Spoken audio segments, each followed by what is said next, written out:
huge passion for performing and speaking, and so that's why she chose this as the focus of her senior project. So I know that she was able to share some of her talents with you throughout the project, and now I think she's excited to share with you what she learned in her research and interviews on this important topic here. So welcome, Jim.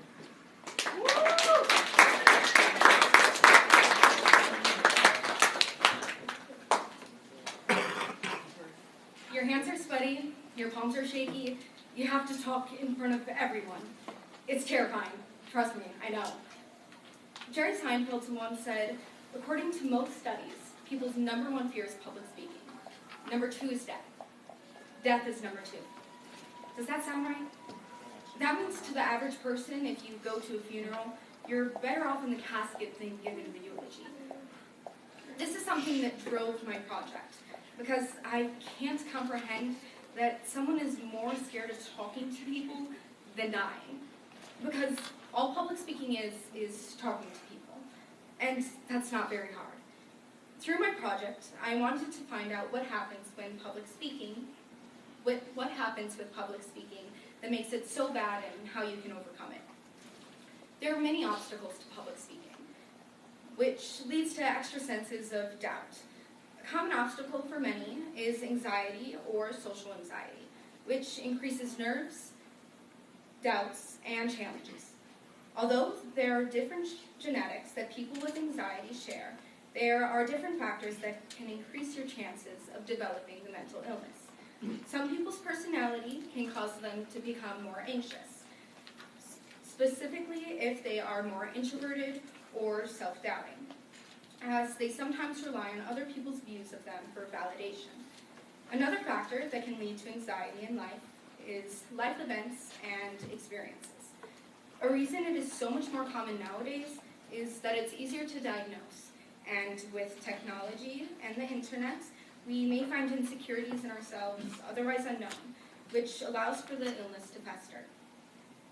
Anxiety, albeit the most commonly associated with the fear for public speaking, is not the only one. Depression and social phobia can affect one's ability to effectively speak. One of the most common symptoms people with a fear of public speaking face is stage fright. While it can be crippling, one can adjust to it or grow out of it. Obstacles that people face range from stuttering to having trouble putting words together. Public speaking can be treacherous territory for a lot of people. It's not uncommon for symptoms to stand in your way. This extra sense of fear and nerves can cause difficulty getting the words out, which jumbles the words so they don't come out quite right. Nerves can also cause a flight or fight response. Some people stutter, shake. There are many reasons why people shy away and fear public speaking. One reason being the emotions that often run high, not the speech itself. Anxiety and fear are a response to a threatening stimulus, due to the fact that some people view presenting as a confrontation of a threat. This leads the body and the mind preparing for battle. The more aware of surroundings, the greater chance for fear to take hold, as different factors can be noticed and cause extra strain on mental focus. People with mental illnesses, such as anxiety, tend to be more prone to fearing speech, due to the ways they process information and events. People who do face the fear of speaking try to find ways to avoid it at all costs, which can be quite difficult. There are many things that can seem daunting, including the situation, anticipation, preparation, and fear itself. There are many thoughts that dissuade people from putting themselves out there. The threat of public speaking interferes with the way they are viewed. If they mess up, they can lose their credibility, or it can impact their image. Slip-ups can also cause self-deprecation. A large factor to this is that it's just fear, and fear isn't bad. However, it does kind of suck sometimes. So how can you get past it? Even if you have some of these effects, there are ways to overcome them. Like anything, through practice, it becomes more natural, and these scared symptoms lessen over time. Practice is key to mastering virtually every skill, and effective speaking is no exception. For every minute of delivery, it is said to have an hour of preparing. A 45-minute speech means 45 hours of prep. Yet a great speech should be effortless, authentic, even spontaneous. Mark Twain once said, "It usually takes me more than 3 weeks to prepare a good impromptu speech." Like all the great songs that are never forgotten, a speech should have a great hook. Studies have shown that, on average, listeners' heart rates begin to decline the moment the speaker steps on stage. Something is wrong if in 60 seconds goes by and the first point isn't stated. But don't be afraid to take a breath and pause.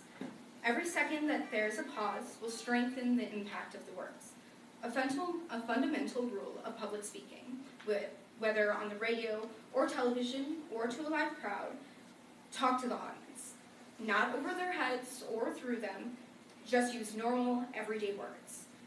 Just like a story has a narrative arc, a presentation has a structure that can move an audience to embrace an idea. To keep the audience's attention, get moving. Movement arouses the central nervous system. Eyes follow movement. The audience can't help but watch. When stopped, the sudden absence of movement is compelling and creates emphasis. Movements emphasize words.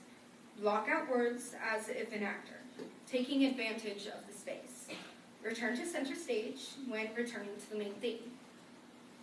Public speaking is how you can share your ideas with a large number of people. Stand out from your corporate crowd and get visibility in your field. Unfortunately, if the public speaking skills are not up to par, it's likely that no one will be focused enough on the presentation to really receive the message. A highly confident speaker is viewed as being more accurate, competent, credible, intelligent, knowledgeable, likable, and believable than the less confident speaker. When it comes to public speaking, confidence is key. When speaking in public, it's only natural to be nervous. There are two main antidotes for anxiety: excitement and authenticity. If there is a true excitement about the subject, that feeling will shine through any nervousness had while giving the presentation. Studies show that people who label their anxiety as excitement end up feeling more comfortable speaking. Be yourself. If you have to deviate a little from your meticulously written presentation, do so. Although one should practice the speech as often as possible, it shouldn't be memorized. Memorizing a speech can cause a fumble over a section if not said just right. To excel at public speaking, you must do more than just defeat nervous jitters. There needs to be knowledge about the topic and confidence on stage. In order to really communicate to people through speech, there needs to be passion about your subject. Without passion, speech is meaningless. One needs to exude a level of sincerity and emotion when communicating to an audience for them to be moved by your presentation. There's no need to attempt to practice sincerity by practicing your speech with a raised voice and waving arms. Simply focus on how you feel about the topic and those that you're communicating with. It can be hard to be passionate about your topic when you present at work, but aren't really engaged in the activity. Sometimes, to show passion about a topic that doesn't completely excite you,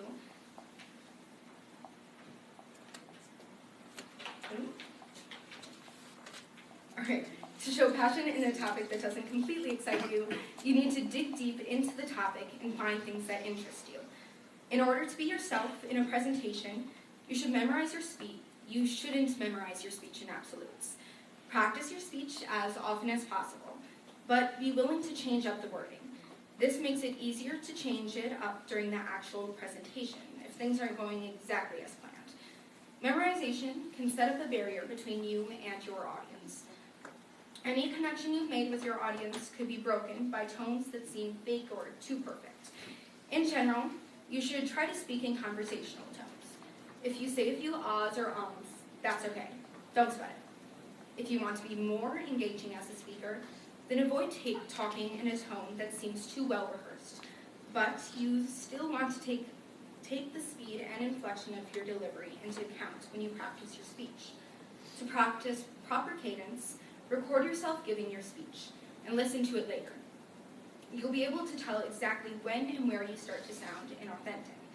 you can still use effective voice modulations while employing your natural voice. This is something that I struggle with a little bit because of forensics. Forensicators have a fun voice they use that is extremely fake. And when you're talking to someone, you use a natural voice, something like this, the voice you use every day whenever you talk. But forensicators, specifically in speech categories, but sometimes interp categories, like to use a fake sounding voice that sounds a little like this. They talk like this to emphasize all of their words, and while it may make it easier to understand the words that are being said as it's more clear and precise, it lacks that level of emotion that your natural voice brings. So that's why sometimes if you're giving a speech with forensics, it's not really heartfelt. Another thing that forensicators do to their voice is a lot of the times there's accents that are used. I've done 3 accents the past 3 years. I've done Russian, Irish, and Southern. So this just brings a little extra level of something to the piece. For my HI back in my sophomore year, I used the Russian accent. This is humorous interpretation. And so it just makes it a little funny, because why not?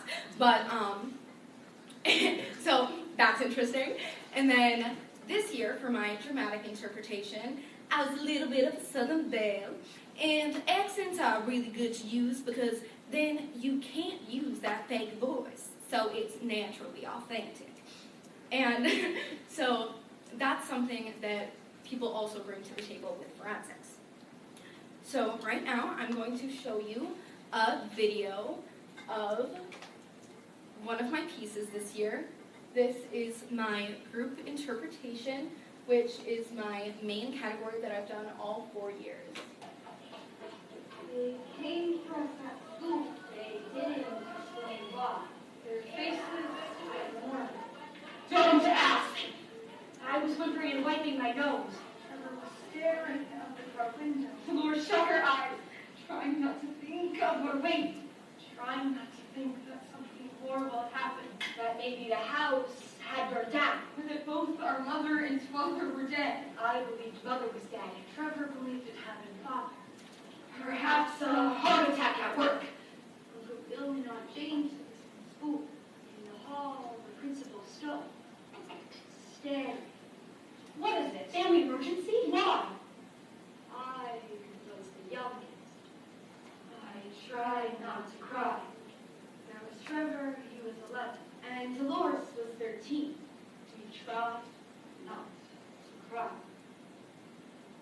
For Dolores, Trevor, and Alice, it's just another day at school. But a whirlwind of events yields a future not so bright, as the adults whisper secrets. The children reach out of the shadows to discover the answer to the unknown question of it all. Why? In Bad Habits by Joyce Carol Oates. Uncle Bill was driving. Aunt Jane was staring straight ahead. Trevor sat by the window. Dolores sat between us and held our hands. Tight! Like a roller coaster car, strapped in, unable to escape, rising into an impossibly steep hill and plunging down, down, down, screaming, don't ask, don't ask! From Uncle and Aunt spoke in lowered voices. The tone was unmistakable, urgent. Uncle Bill turned onto our street, except the street was barricaded. Uncle demanded to be let through. Cameras were aimed at Uncle, who held his hand in front of his face. Uncle was pleading and spoke in a cracked voice. We heard Uncle say, "No, I'm not his brother. I am hers." Something had happened on our street.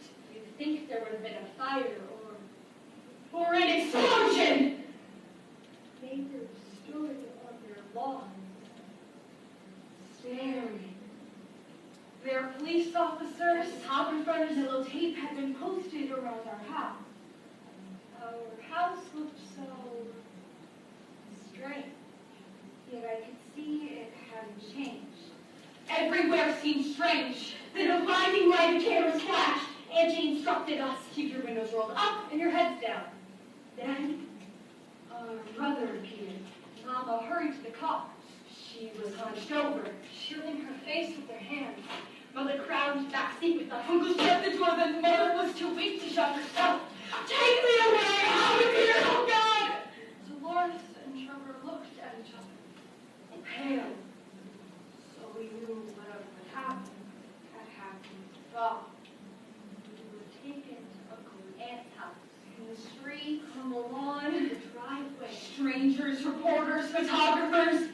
They whispered as we passed. There they are. His wife, his children. Uncle Chris the trespassers on his property. The police officers did not seem sympathetic.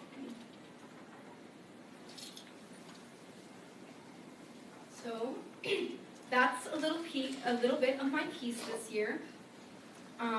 In the end, they end up finding out that their father was a serial killer, in case you're wondering.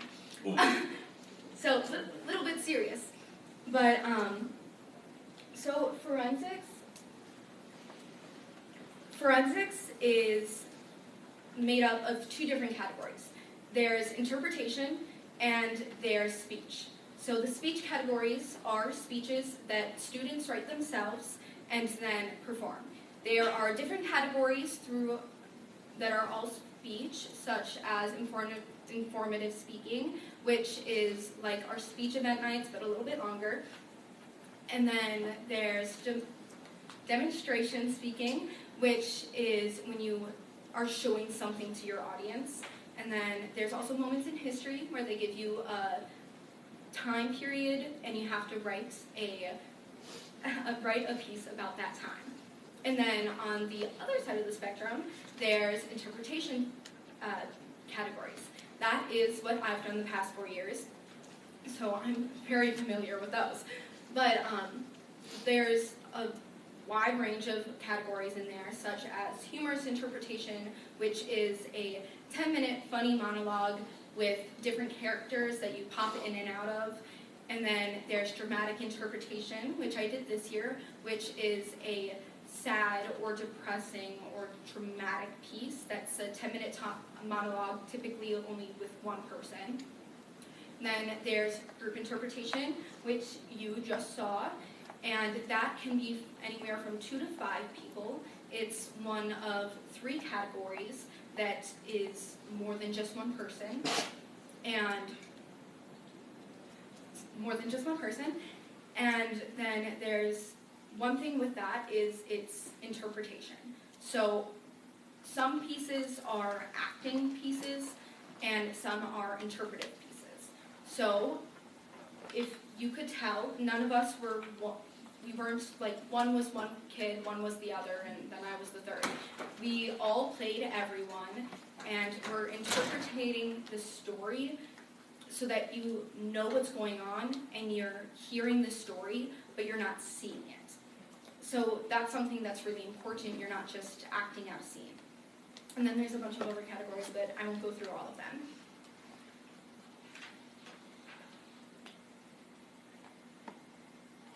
And then there was one kid in forensics this year who was definitely an MVP.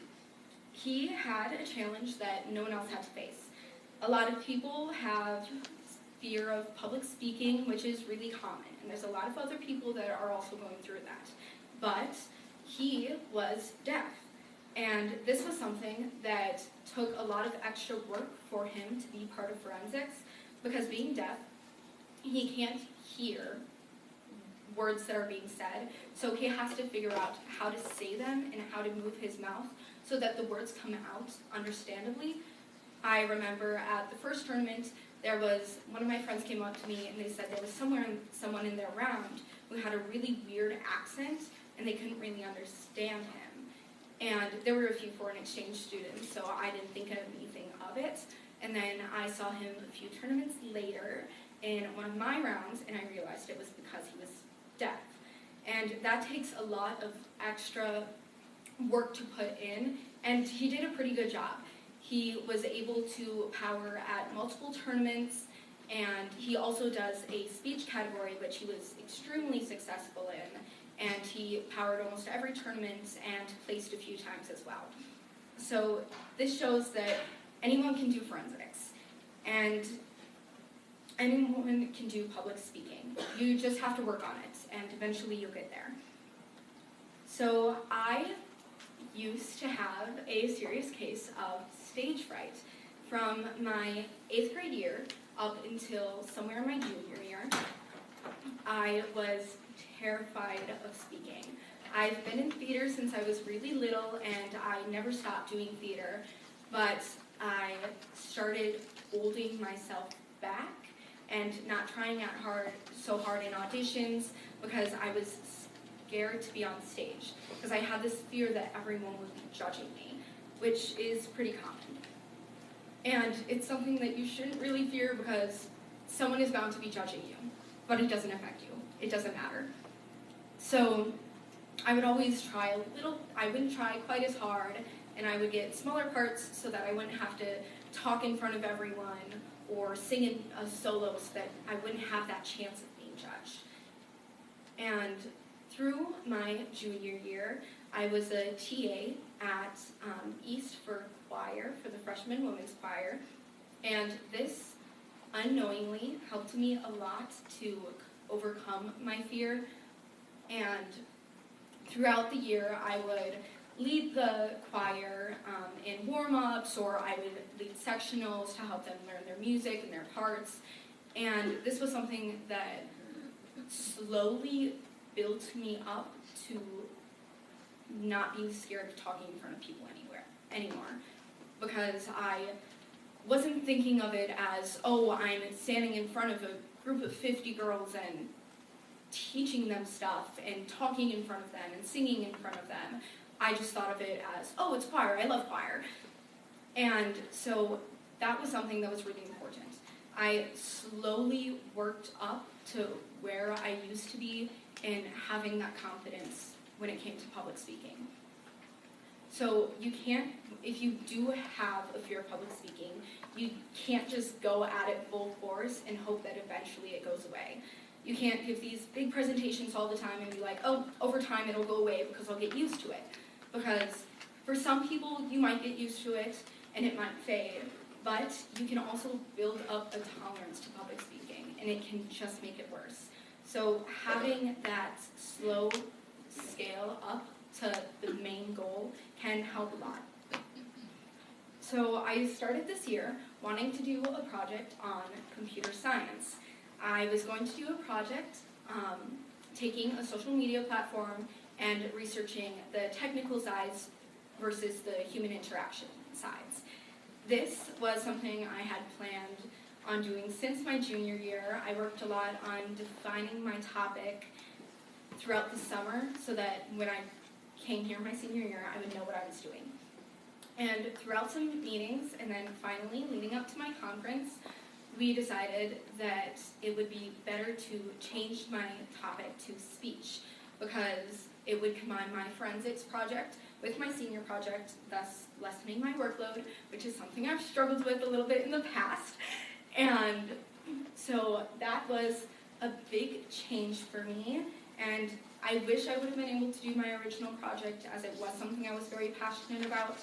However, I've had so many amazing opportunities this year that I wouldn't have had if I hadn't been able to do this project. I was able to talk to so many different forensics coaches and debate coaches from all over, and it was amazing. And I was able to help a lot of people on my forensics team by working on their pieces with them and giving them pointers on how to do things a little bit differently to make them a little bit better. And apparently I did an okay job at this, as I had a meeting with my forensics coach a week or two ago, and he actually offered me a job as an assistant coach next year, which is really exciting and something that I never thought was possible.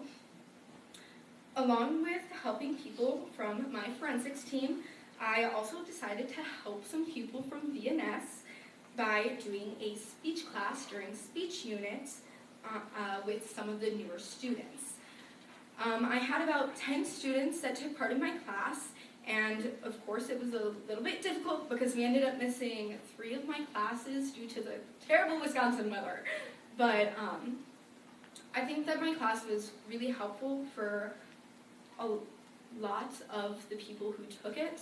Of course, there were a few of them that were already pretty strong in their public speaking, and I don't think they learned as much from it just because the skills varied so much in the class. There are some people who I'm sure hated my class. Positive of it. But I know that it helped them a lot because it gave them that extra time that they needed to work on their project, and also gave them lessons that they wouldn't have gotten from just doing advisory speech unit. And this was something I really enjoy doing because I love helping people, especially when it's something that I'm passionate about. But I'll tell you right now, something I knew before I did this, but something that is confirmed, I will never be a teacher. I don't have the patience for it. I have so much gratitude to every teacher because it takes so much work to plan out everything and to get them to do what you want.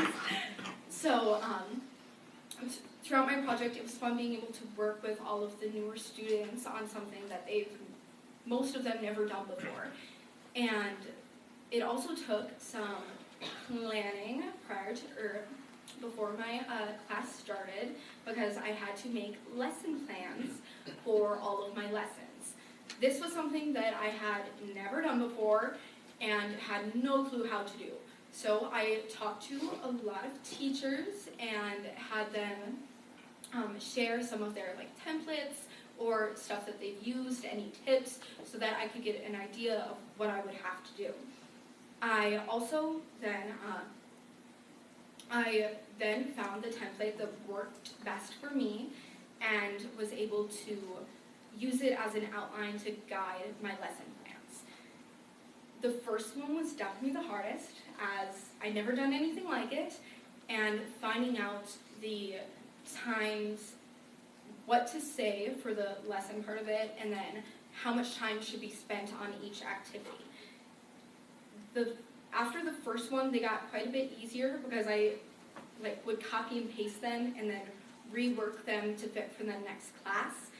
I made all of them beforehand, but then I had to remake all of them 3 times because we kept on getting snow or cold days, and I would have to find a way to finagle everything so that we could still talk about everything that we needed to, which was definitely interesting.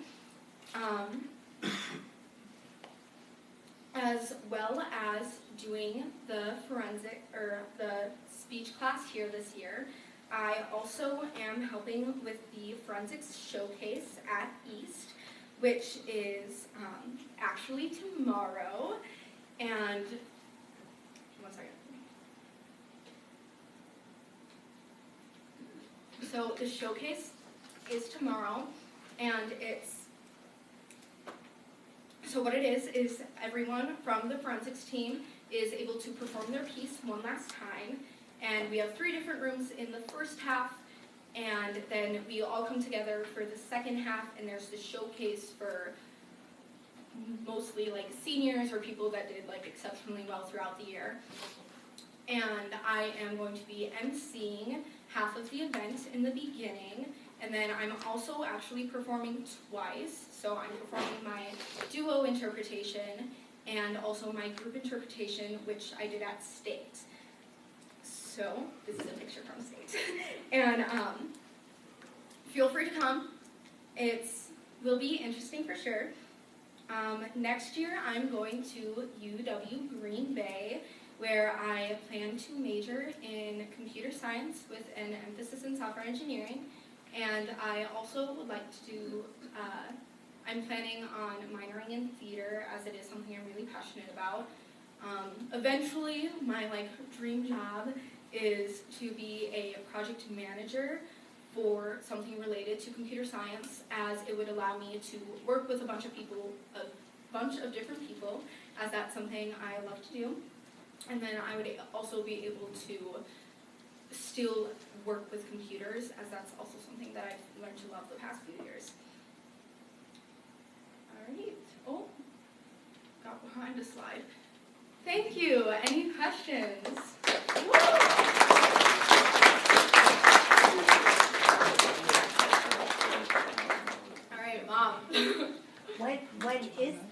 forensics showcase? I'm pretty sure it's at 7, but I will double check. It's at 6:30. It's at 6:30. She knows more than me. So the question was, when is the forensics showcase? It is at 6:30 tomorrow. Feel free to come. You don't have to stay for the whole thing, as it's pretty split up. I'm performing in the first and second half, so you'll probably see me eventually if you do come.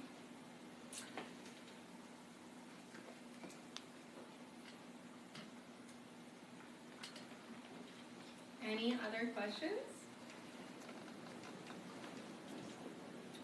Jan? What's one thing that you love about forensics?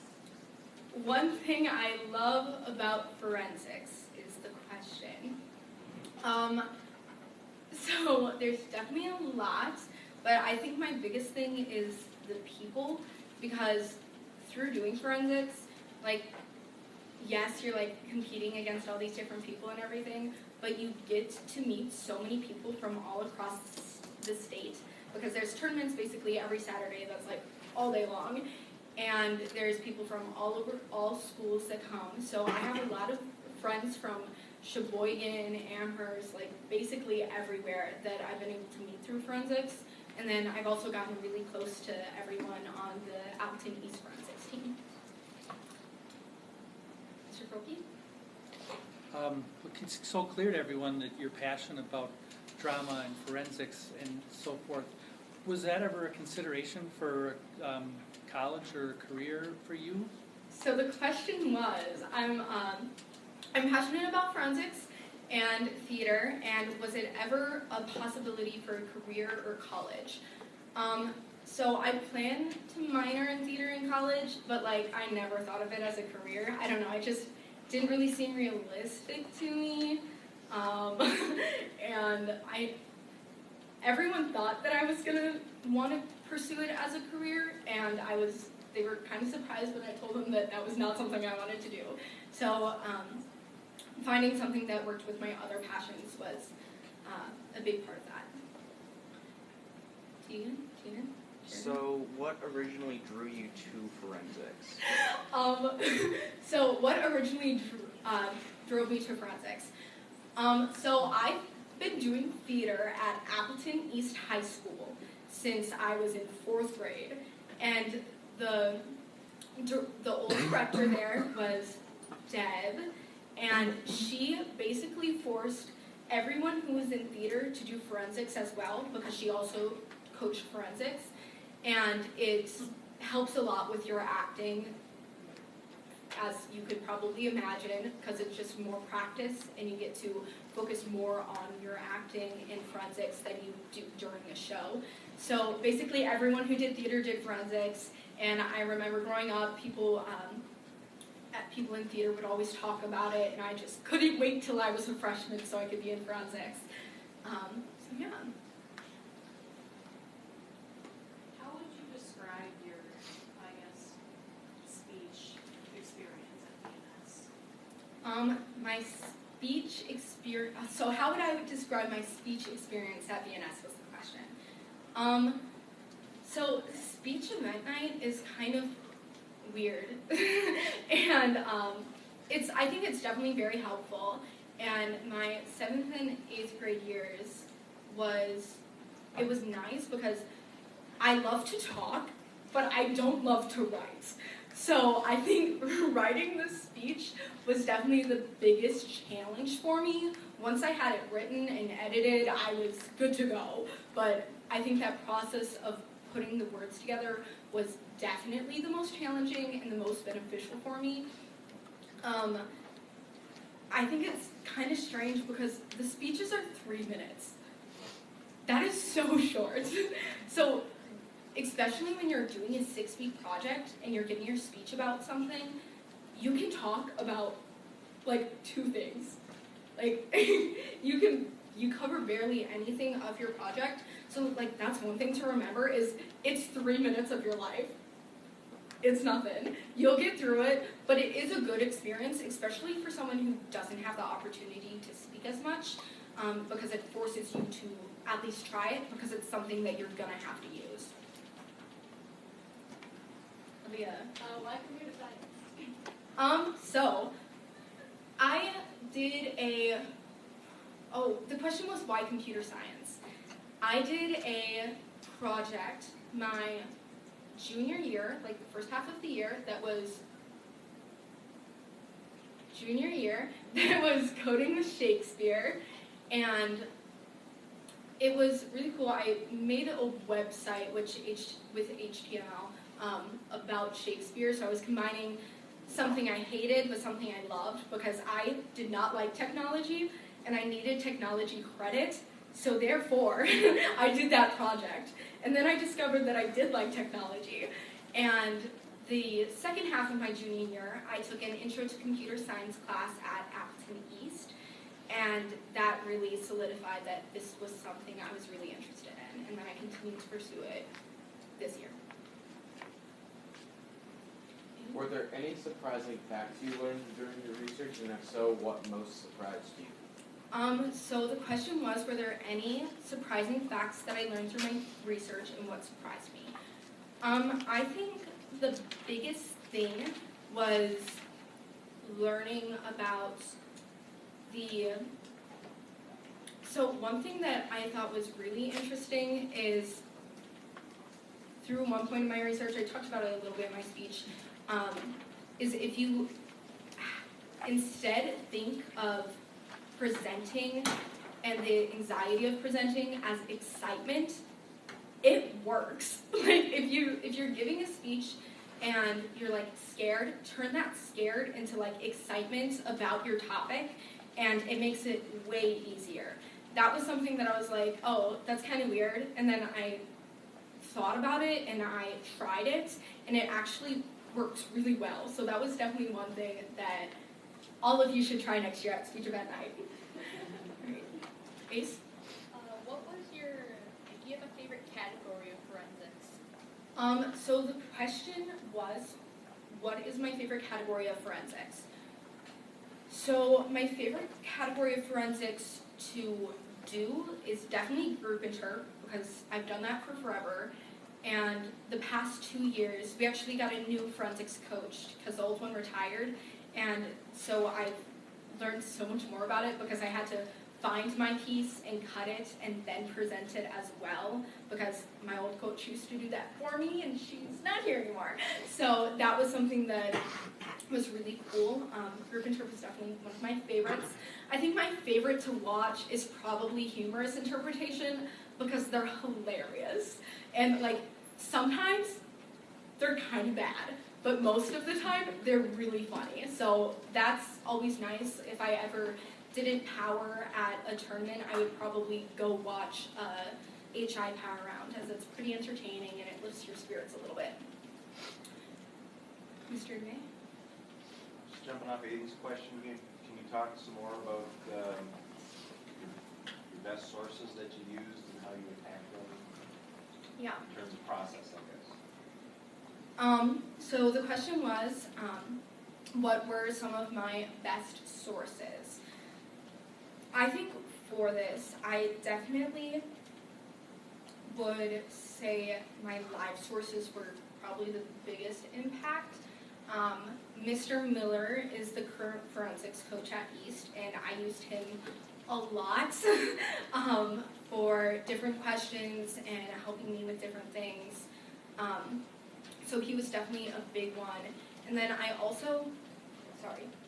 was also able to talk to a old debate coach from East. He probably taught debate there for like 4 years, but he had a lot to say, and it was really cool being able to talk to him because he's very passionate about it. He's currently like a travel blogger, so he travels all over and takes pictures of things and writes about them. And so his job right now is really cool, but before that, he actually went to East, and then he taught there for a few years after college.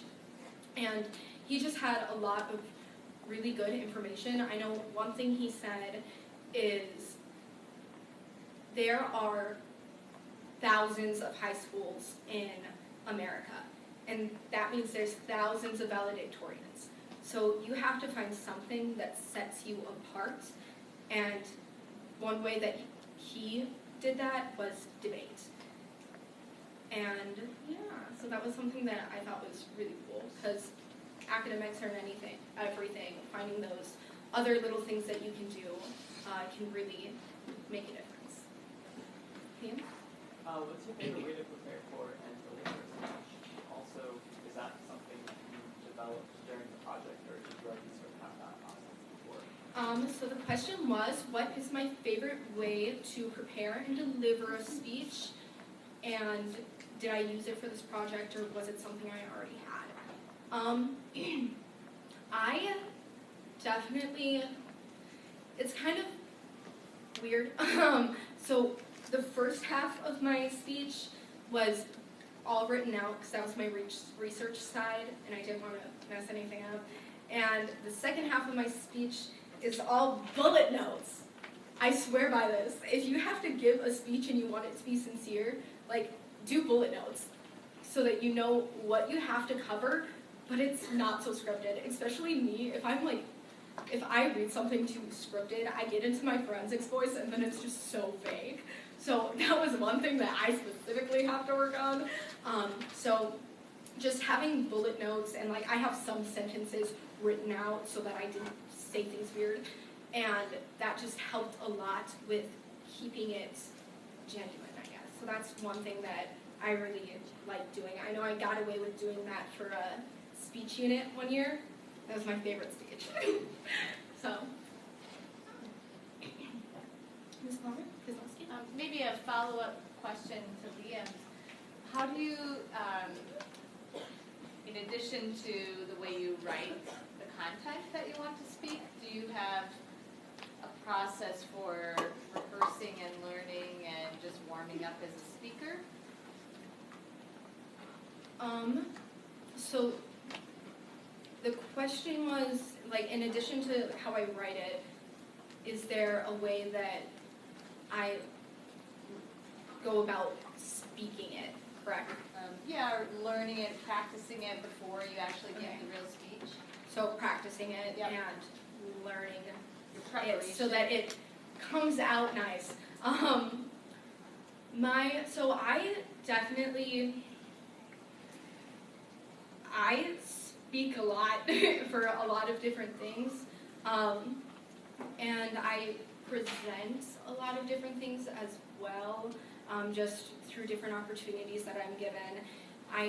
At church I do it all the time, so that's one thing, is like, once you have, I think like experience is key, so finding different experiences to present is really helpful. And if it's something you don't do a lot to prepare for it, you can definitely get comfortable with it. I talk a little bit in it that you really shouldn't memorize, which is something that we do here for speech unit. But if you do memorize, like, try not to memorize word for word, because that makes it, because then you're just thinking about the words. And that makes it, like, not so genuine, and it makes it a little bit more scripted, which isn't always the best. So try to think more about the feelings behind the words than the words themselves, so that you're speaking from your heart and from experience. Jessie? What was the hardest part? Okay. So the question was, what was the hardest part of my senior project?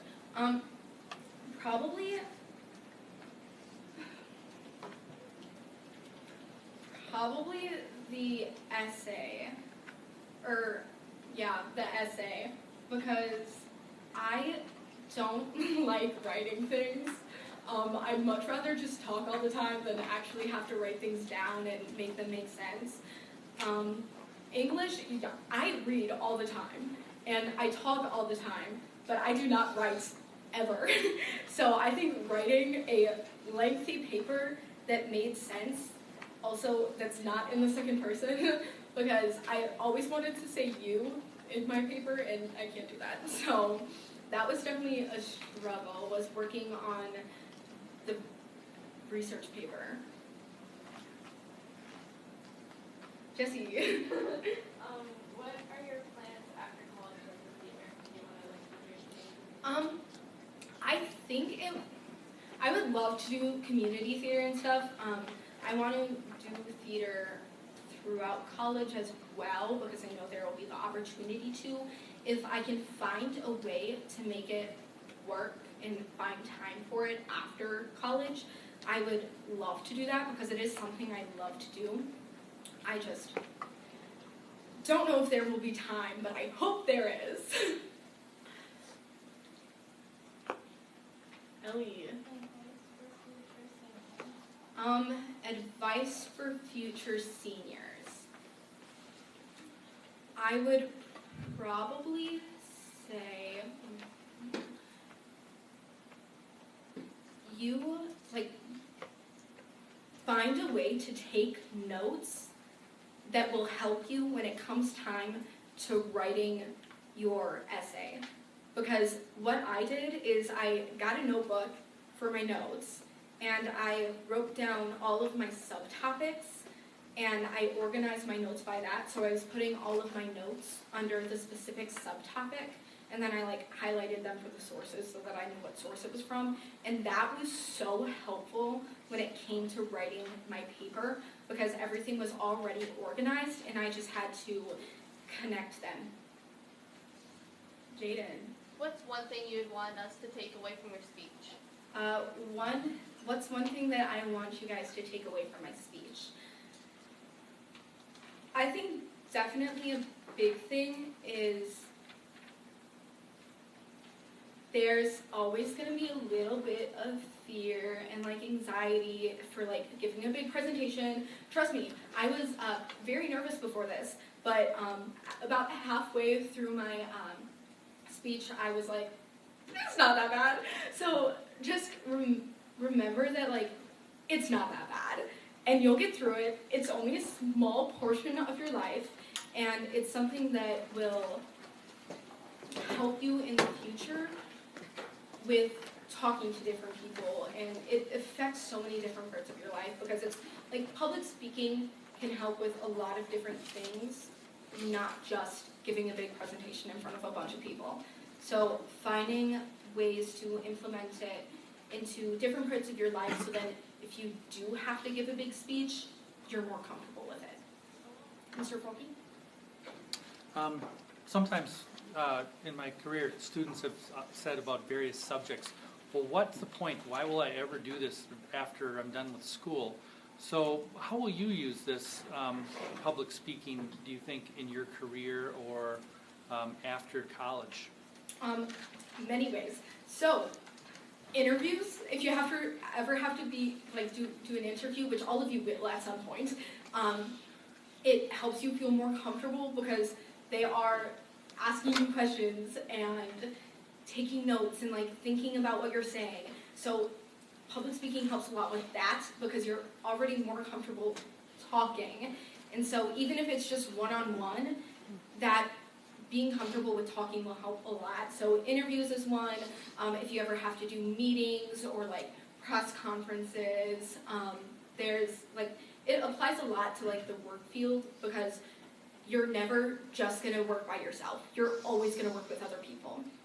There are very few jobs in the world that you're alone all the time. So being able to communicate with other people is really important, and public speaking is something that can help a lot with that. Lulu? Is that it? Lulu? I can't see your face anymore. How many different kinds of accents can you do? So I would probably say I can do, the question was how many different kinds of accents I can do. I would probably say I can do 2. I had to do an Irish accent for one of my forensics pieces, and there were 3 of us in the group in term, and I was the only one who could do it anywhere near realistically. And it wasn't very good, but somehow people knew that it was Irish, so I had that going for me. So kind of in Irish, don't really remember how to do it now, but Russian and Southern I can do pretty okay. Southern or Russian? No, one time when I went to New York my sophomore year, and me and one of my friends both knew how to do Russian accents, so we walked around New York like we were tourists from Russia, and that was really fun. Ms. Kozlowski? I was wondering if you could share a bit about what you did in your class for those of us who didn't get to partake in that experience. Yeah.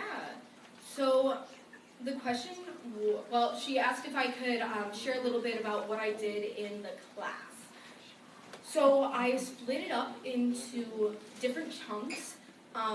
The beginning was obviously writing. I know there was one person who came really only for the writing part because that's what they needed help with. Understandable. And then I talked a little bit about visual aid one day, and we kind of focused on that. And then we also worked on the speaking part later on. So during the writing portion of it, I talked a lot about making sure it's organized and that it fits a speech. Because writing a speech is a lot different than writing a paper, because you have to be able to make sure that it sounds normal. I know in my speech I mentioned, like, you can't talk to them with big words. You have to talk to them like actual people, because reading something and understanding it is easier than hearing something and understanding it. So making sure that you were talking so that your audience would understand you, that was a big thing. Making sure that it was organized and you weren't jumping all over the place. Those were some things that I went over for the speaking portion. And then for visual aids, I know I talked about making sure that it related to your speech and that it would build from it and not take away from it. Because sometimes things in your presentation can take away from the words that you're saying, which are really most important. And I also said not to put a bunch of words on the screen and make sure that it makes sense. Because if there's so much going on back here, the audience won't be paying attention to what you're saying, which is important. So that was one thing I talked about there. And then with the actual speaking part of it, once we got to that point, it was a lot of just practicing it and me talking to them about how it's something you do every day. You talk every day. Just this time you're talking to a bunch of people. It's not that different. So giving them different scenarios, I guess, of how it's not that big of a deal. And it's not this huge thing that's like so insane. Yeah. Mr. Hoagie. So you had said, like, you could never be a teacher, you wouldn't want to be a teacher, but then you also have this opportunity to be a coach, and so how is teaching different than coaching? And okay, so coaching is one person, up to 5 people if I do group categories, but if I do a group interp, it's not going to 5 people. And so that's handling few people at one time and helping them with something that I know a lot about. And so it's easier for me, and it's also something I've done before because I've always helped my friends with their pieces. We do them for each other, and I would give them notes. It's like with Aaliyah and Hannah, they did their speeches for me, and I gave them different pointers. So that's a little bit different than being a teacher and having classrooms full of people that you need to put things in their brain. Can't do that. So I just think it's something that's not so easy for me. Did I even say what the question was for that one? I don't think so.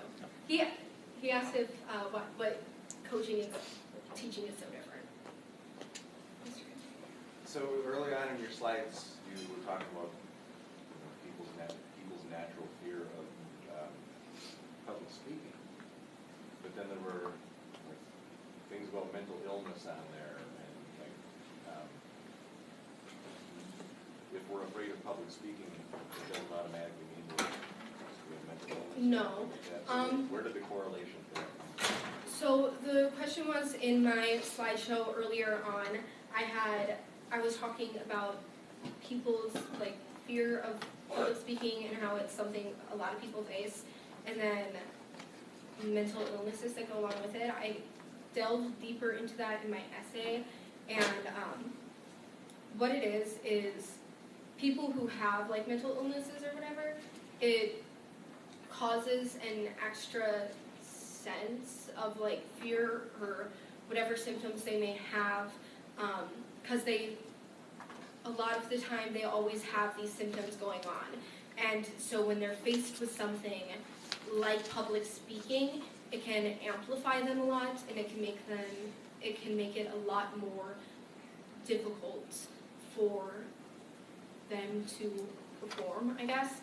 And a lot of people get a little nervous, and it's like, oh man, like my hands are shaking a little bit, I got butterflies in my stomach. But there's a lot more like symptoms. There's actually symptoms of public speaking, which is like there's enough people that have different things going on when they're public speaking that they made an actual list of symptoms of it. And that's something that most people face, and then if you do have those mental illnesses, they're mostly just amplified, or there's a few more that come with like anxiety or social phobia that most like people who don't have those don't have to face.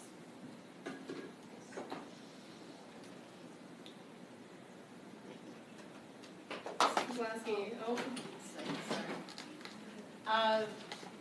Maybe going off of that then, and you mentioned earlier that one way to combat some stage fright is to channel it or reframe it with a new mindset of excitement instead of nervousness. Do you, maybe you could explain the process of doing that, or if there are any other strategies for combating stage fright or normal anxiety that speakers tend to get? Mm-hmm. So the question was, going along with that, I talked earlier about how turning anxiety into excitement is one thing that helps, and if how you go about doing that, and if there's some other things that help in as well. So a big thing with it is, with public speaking, is the words themselves don't scare you. It's the emotions that you face when you get up in front of everyone. So if you were to read the speech in your bedroom alone, you'd be fine. Like, you're just reading words. But doing it in front of people and the emotions that you get from that is really what scares you. And so the perception of public speaking is a big thing. So if you were to do the speech in front of your mirror, like, it would be fine. So why can't you do it in front of people? You're doing the same thing, just now there's people. And you have conversations with people in everyday life, and that's fine. But now when you have to do it, and it's just kind of a one-sided conversation, and you're just really talking for a while longer, why is it so bad? So realizing that it's common, public speaking is something you use a lot, and it's common, just getting used to doing it in front of people is a big thing. So with the turning the anxiety into excitement, if you're doing a speech or a presentation about something you're passionate about, don't think about the people in front of you. Think about what you're talking about and why it means so much to you. And I mean, I'm sure if I were to ask someone about their passions, they would have a bunch of stuff to tell me about it. They'd be like, oh, I'm so into this because it's so cool, and I'm going to tell you all this stuff about it. And it would be fine. So you just have to channel that excitement about what you're talking about into your speech and not focus on what's here. Because when you focus on the people in front of you, you can get distracted, and then you're thinking about what this person might think or what they're thinking, or like, oh, what's that person back there doing? Why are they not listening to every word I'm saying? So, yeah.